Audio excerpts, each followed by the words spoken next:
Welcome students. This is the third part of the chapter Federalism. In the previous lesson we understood what is federalism, what are the features of federalism and how federalism practiced in India. In this I am going to teach you decentralization in India. First we have to understand what is the meaning of decentralization. Decentralization is when some of the powers taken from the central and state government and these powers which are taken from the center and state government are given to the local bodies or the local government. This is called decentralization. मैंने आपको पहले ही बताया है कि India में basically 3 different levels of government है, centre government, state government and local government. But before 1992, before that, India में local governments को लेकर कोई भी ऐसा कॉन्स्टिट्यूशन प्रोविजन नहीं था. इसका मतलब क्या है? These local bodies, that means these local governments are directly under the control of the state government. So जब ये लोकल गवर्नमेंट जो है स्टेट गवर्नमेंट के अंदर कंट्रोल में होंगी और कॉन्स्टिट्यूशन में इनका कोई भी ऐसे कोई स्पेसिफिक प्रोविजन नहीं है, इसका मतलब क्या है कि इसमें कुछ ना कुछ प्रॉब्लम्स थी उस टाइम पे. प्रॉब्लम्स क्या थी? प्रॉब्लम्स थी फर्स्ट, रेगुलर इलेक्शंस नहीं हुआ करते थे. That means regular elections were not held.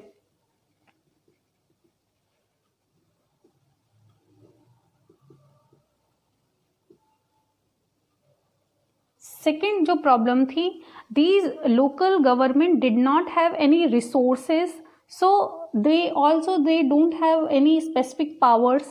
So इनके पास ना तो कोई पावर थी ना ही कोई स्पेसिफिक इनके खुद के कोई रिसोर्सेज थे. They were directly dependent upon the state government for some of the resources, जिसकी वजह से उन रिसोर्सेज को यूज करके ये अपनी लोकल गवर्नमेंट है उसको रन कर सके, और पावर्स के लिए भी ये स्टेट गवर्नमेंट पे डायरेक्टली डिपेंडेंट थे. So local government did not have any resources और powers of their own, of its own,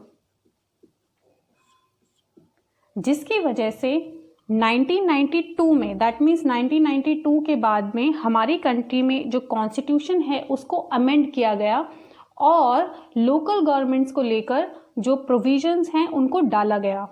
so after 1992 के बाद जो हमारा जो थर्ड लेवल ऑफ गवर्नमेंट है उसको पावरफुल और इफेक्टिव बनाने के लिए हमारे कॉन्स्टिट्यूशन को अमेंड किया गया और हमारे कॉन्स्टिट्यूशन में जो लोकल गवर्नमेंट है उसके प्रोविजंस को डाला गया. तो उसके बाद क्या हुआ? नाउ हमारे कॉन्स्टिट्यूशन में it is mandatory to hold regular election for these local governments. So first है, it is mandatory, that means compulsory हो गया है रेगुलर इलेक्शंस करवाना. अदरवाइज इससे पहले रेगुलर इलेक्शंस करवाना ये कंपल्सरी नहीं था.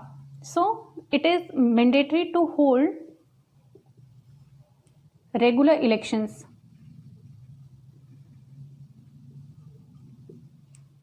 Second, seats are reserved for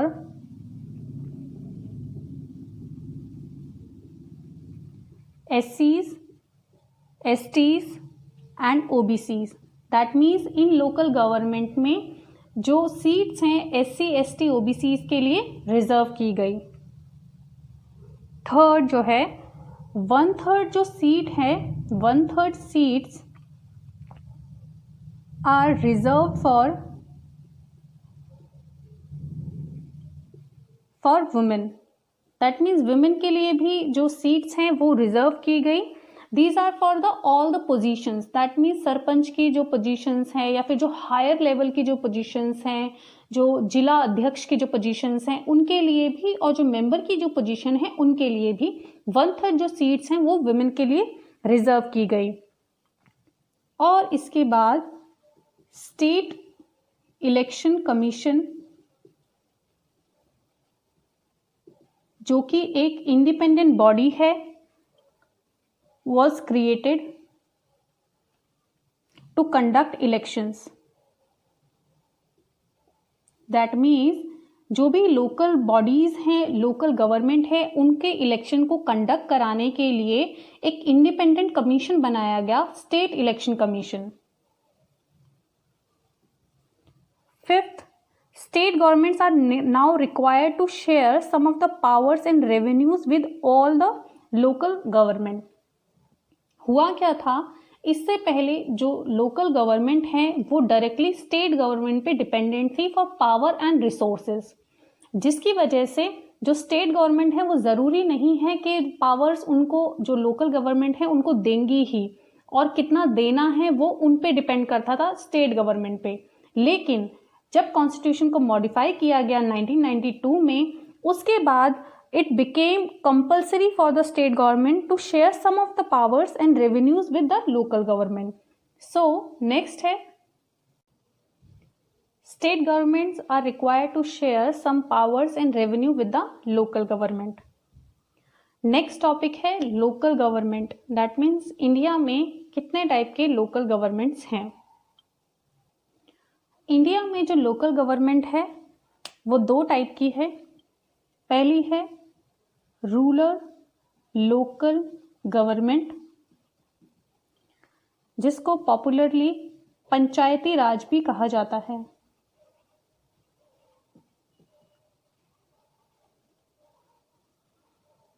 और जो नेक्स्ट है वो है अर्बन लोकल गवर्नमेंट।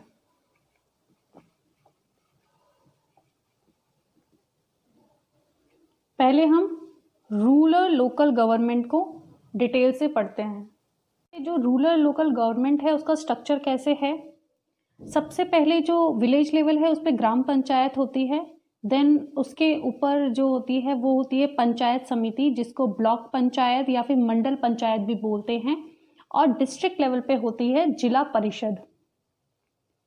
जो ग्राम पंचायत होती है ये हर एक विलेज में या फिर ग्रुप ऑफ विलेजेस में होती है।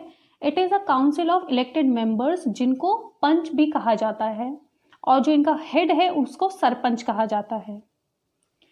कुछ जो ग्राम पंचायत हैं जब उनको एक साथ ग्रुप कर दिया जाता है, इट फॉर्म्स द पंचायत समिति, और जितनी भी पंचायत समिति हैं एक डिस्ट्रिक्ट में उन सबको मिला के बनता है जिला परिषद। पंचायत समिति के जो मेंबर्स हैं, these members are elected by all the panchayat members in that area।